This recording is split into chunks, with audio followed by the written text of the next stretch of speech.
브레이브스가 결국 결단을 내렸습니다. 애틀란타가 김하성 선수와 1년 2천만 달러 계약에 합의했다는 소식인데요. 제파산에 따르면 김하성은 단연 계약 제한도 있었지만 이를 마다하고 애틀란타로 돌아오기를 선택했다고 합니다. 그러니까 다음 시즌에는 풀타임 유격수로 뛰고 다시 한번 FA 시장에 나가겠다는 계획인 것 같습니다. 이번 계약을 이해하려면 지난 시즌을 먼저 짚고 넘어가야 하는데요. 김하성의 2025 시즌 성적만 보면 평범했다 혹은 기대 이하였다는 평가가 나올 수 있습니다. 하지만 중요한 배경이 하나 있죠.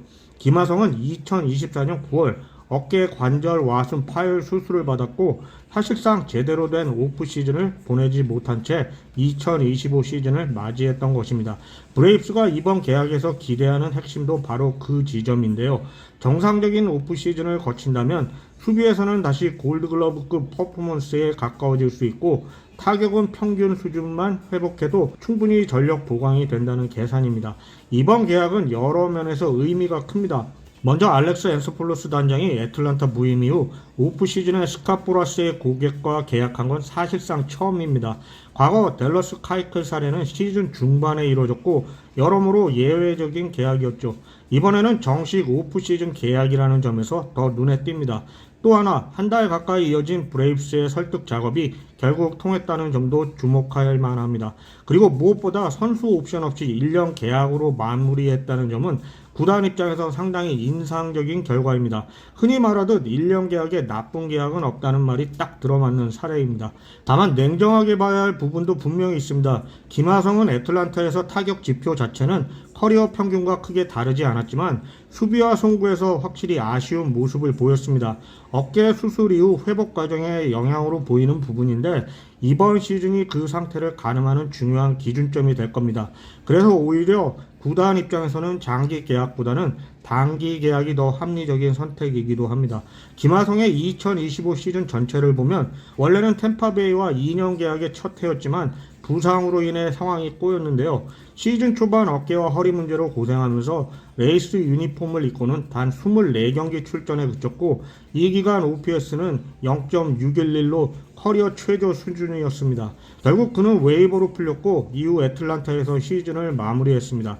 지난 시즌 전체 성적은 레이스와 브레이브스를 합쳐 48경기, 타율 2할 3푼 4리, 출루율 3할 4푼, 장타율 0.345, 홈런 5개, 타점 11개였습니다. 애틀란타에서만 놓고 보면 87타석에서 타율 2할 5푼 3리, 출루율 3할 1푼 6리, 장타율 0.368, 홈런 3개, 타점 12개로 최소한 반등의 조짐은 보여줬다고 볼 수 있습니다. 이번 계약의 장점을 정리해보면 먼저 브레이브스는 단기 리스크만 감수하면서도 정상 컨디션의 김하성을 시험해볼 수 있습니다. 수비가 회복될 경우 유격수 포지션에서 리그 상위권 안정감을 기대할 수 있고 공격에서도 바닥은 이미 확인했다는 점이 긍정적입니다. 또한 김하성은 내년 퀄리파잉 오퍼 대상이 될 수 있는 선수라 만약 반등에 성공한다면 보상 측면에서도 이득을 볼 여지가 있습니다. 물론 내년 겨울에는 CBA 재협상이 예정돼 있어서 퀄리파잉 오퍼 제도 자체가 사라질 가능성도 있다는 불확실성은 남아 있습니다. 반대로 단점도 분명합니다. 어깨 수술 이후 수비와 송구가 완전히 회복되지 않는다면 풀타임 유격수로 쓰기에는 부담이 될 수 있습니다. 또 1년 계약이기 때문에 만약 김하성이 완전히 살아난다면 장기적으로 붙잡기 어렵다는 점도 구단 입장에서는 아쉬운 부분입니다. 한편 이번 계약과 함께 로스터 정리도 이루어졌는데요. 브레이브스는 40인 로스터 자리를 만들기 위해 우완 투수 오스발도 비도를 DFA 즉 지명할당 조치했습니다. 브레이브스는 지난 시즌 76승 86패로 내셔널리그 동부지구 4위에 그치며 2017년 이후 처음으로 포스트 시즌 진출에 실패했습니다. 2021년 월드 시리즈 우승을 포함해 7년 연속 이어졌던 가을 야구의 흐름이 끊긴 만큼 이번 김하성 계약은 단순한 1년짜리 영입 이상의 의미를 가질 수 있습니다. 결국 이 계약의 핵심은 하나입니다. 정상적인 오프 시즌을 보낸 김하성이 과연 다시 골드글러브 유격수 김하성에 얼마나 가까워질 수 있느냐, 이 질문에 대한 답이 브레이브스의 2026 시즌 방향성과 김하성의 다음 FA 계약 규모를 동시에 결정하게 될 겁니다.